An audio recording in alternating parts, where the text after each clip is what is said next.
Allez-y, je croyais que vous étiez... Ah non, mais non, non, parce que là, il y a eu un petit problème, là. Il y a Caroline Janvier sur la tribune. Bonjour, Caroline. Ah, mais c'est pas encore pour vous. Caroline, c'est un peu tôt. C'est un peu je suis tôt, vraiment mais, désolée, Madame la députée. mais on est content déjà de vous voir. Mais oui, on est très heureux. Voilà. Mais votre tour viendra. Promis. Dans 10 minutes. Bien. Merci. Alors, dans un contexte où la pénétration croissante du numérique dans le domaine sanitaire et médico-social va de pair avec une plus grande exposition aux risques numériques, la cybersécurité est un sujet à prendre très au sérieux. De quels risques parlons-nous exactement? Comment y parer au mieux? Faut-il s'assurer contre le piratage? C'est un sujet que tu voulais absolument qu'on traite dans ce grand zapping, Florence. Et oui, parce que c'est un sujet qui nous arrive de plus en plus aux oreilles. Alors évidemment, toute la France a été, et le monde entier d'ailleurs, a été à la fois tout à fait étonné par ce qui s'est passé auprès de WhatsApp, Facebook récemment, où pendant plusieurs heures, plus aucune possibilité d'accéder à Facebook, à WhatsApp. Nous-mêmes, Synerpa, avons un site internet hébergé par OVH qui cette année, pouf, d'un coup plus de site internet pendant 3 jours et évidemment on sait que le hacking progresse aussi dans le domaine de la santé, dans le domaine médico-social. Certains hôpitaux ont été piratés, même des adhérents évidemment du Synerpa ont été piratés, parfois durablement. Ça peut réduire à néant des mois de travail, toutes les communications entre les collaborateurs. On peut arriver un matin sans plus pouvoir communiquer avec le monde extérieur. Donc c'est vraiment, ça peut potentiellement être très grave. Des usurpations d'identité aussi dans le secteur sont arrivées. Des publicités qui donnaient le nom d'un adhérent mais qui n'étaient pas du tout issus de l'adhérent. Donc on a des tas de nouvelles choses qui arrivent dans le hacking et donc évidemment il faut prévenir les adhérents que même le Synerpa, même chaque EHPAD est susceptible d'être attaqué et donc il faut se préparer. Eh bien nous allons nous préparer. Que faire avec Éric Laurent. Alors Éric Laurent, c'est costume bleu, pas de lunettes. Donc directeur des systèmes d'information du groupe LNA Santé. Sébastien Pajani, lunettes et costume noir, chargé de développement Silver Economy et entreprise chez Karen Assurance. Messieurs, bienvenue. Alors, on parle d'une menace réelle, Éric. On va vous parler d'un virus ou de plusieurs virus. Et contrairement à ce qu'on vient de dire tout à l'heure, dans 5 ou 10 ans, ce sera pire. Ce sont des virus pour lesquels il n'y a pas de vaccin et qui sont instrumentalisés par des humains. Donc il y aura toujours des malfaiteurs qui vont toujours essayer de nous hacker. Et la science n'y pourra rien, la technique n'y pourra rien. C'est un combat qui va durer tant qu'on aura du numérique.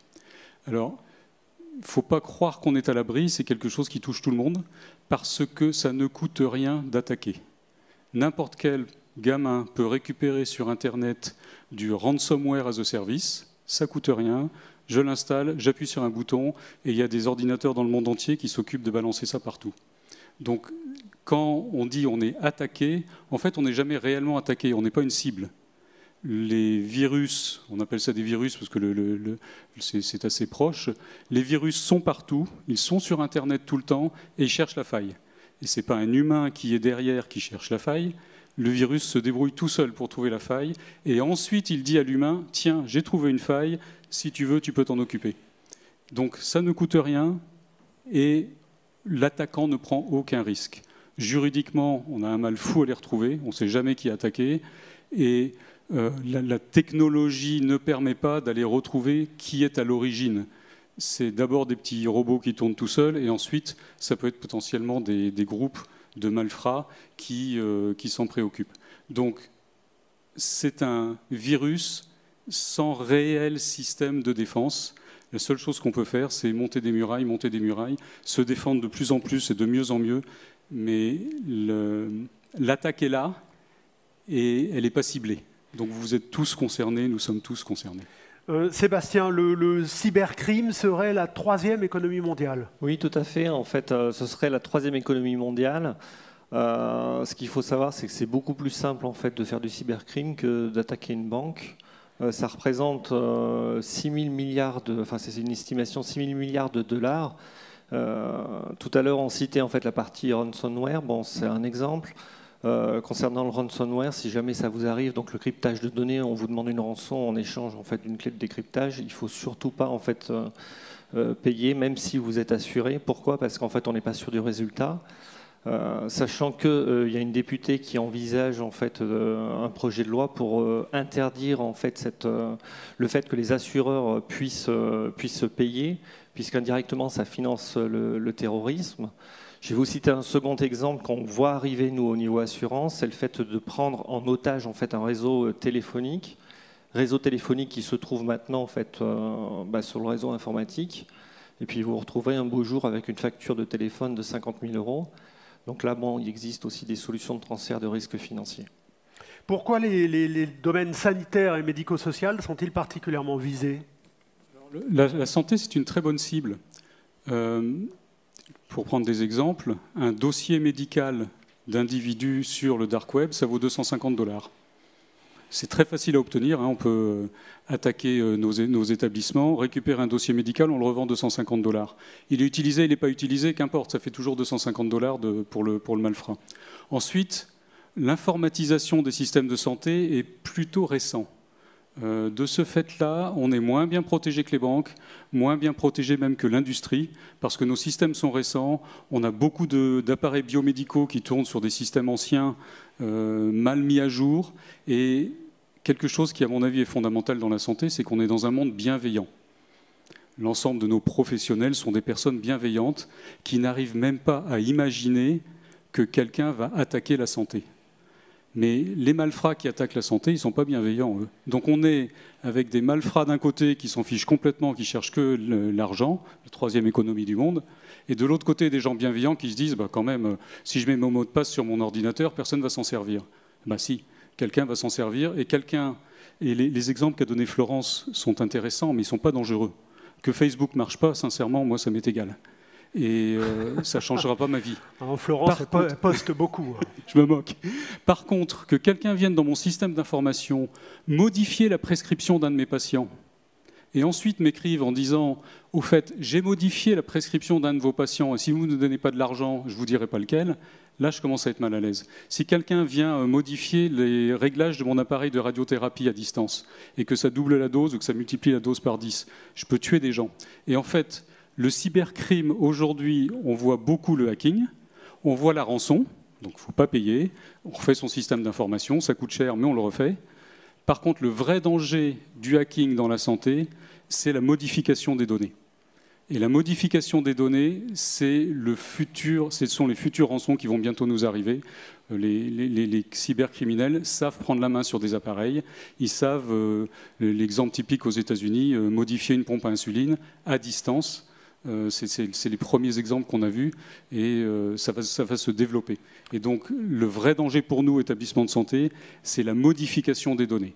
Personne n'est mort parce que son dossier médical a été publié sur Internet. C'est un risque d'image, c'est embêtant. Par contre, il y a potentiellement des morts si on vient nous modifier nos systèmes. D'où la nécessité forcément de se protéger. Donc il faut se protéger. Alors on y arrive. Quelle est l'hygiène de base à mettre en place et à suivre? Alors, par rapport à cette hygiène de base, une petite anecdote, c'est qu'avant qu'on fasse connaissance, on a tous les deux travaillé chacun de son côté. Et il s'avère qu'on a travaillé en fait, sur le même document sans le savoir, parce que en fait, les sujets, on les connaît tous les deux. On est allé sur le site de l'ANSSI, Agence nationale de la sécurité des systèmes d'information, et il y a des règles qui sont édictées. Donc, parmi ces règles, en fait, vous avez dans vos sacs Karen un petit questionnaire. Pourquoi ce petit questionnaire? Parce que même les assureurs, pour vérifier l'assurabilité en fait, de vos établissements, posent certaines questions.